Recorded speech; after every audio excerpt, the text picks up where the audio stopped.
जो फ़कत अपने ही लोगों का गला काटती हो, ऐसी तलवार मा साहिब तलवार पे थू। ज़ोर के सामने कमज़ोर और कमज़ोर पे चले ज़ोर, ए आदिले शहर तेरे अदल के म्यार पे थू। अभी जो मैं आपको वीडियो दिखाने जा रहा हूँ, ये आप इमेजिन करें, तसव्वुर करें, गोया ये आपके बाप हैं, आपका वालिद है जिसके साथ इतना जुल्म सितम हो रहा है।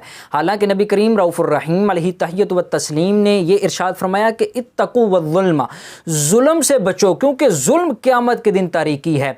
और एक रवायत में आता है कि सबसे कम जिस बंदे को आखिरत में जहन्नम में अजाब दिया जाएगा, उसको आग के 2 जूते पहनाए जाएंगे। उन आग के 2 जूतों की वजह से दिमाग ऐसे उबलेगा जैसे हंडिया उबलती है।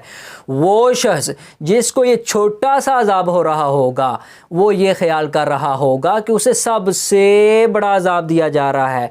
हालांकि नबी करीम जाने जाना सल्लल्लाहु ताला अलैहि वसल्लम फरमाते हैं कि उसको सबसे कम लेवल का जो अजाब हो रहा होगा।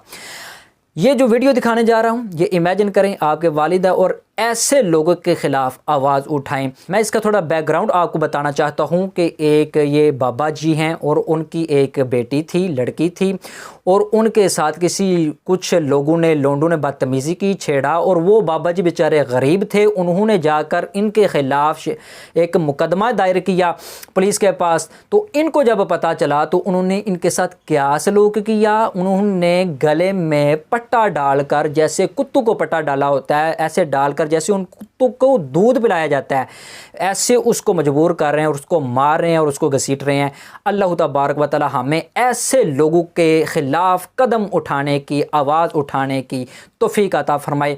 वीडियो देखें और हुक्काम बाला तक ये बात पहुँच जानी चाहिए कि ऐसे लोगों को ऐसी इबरतनाक सज़ा मिले कि दुनिया रहती तक लोग ऐसे काम करने से बाज आ जाएं।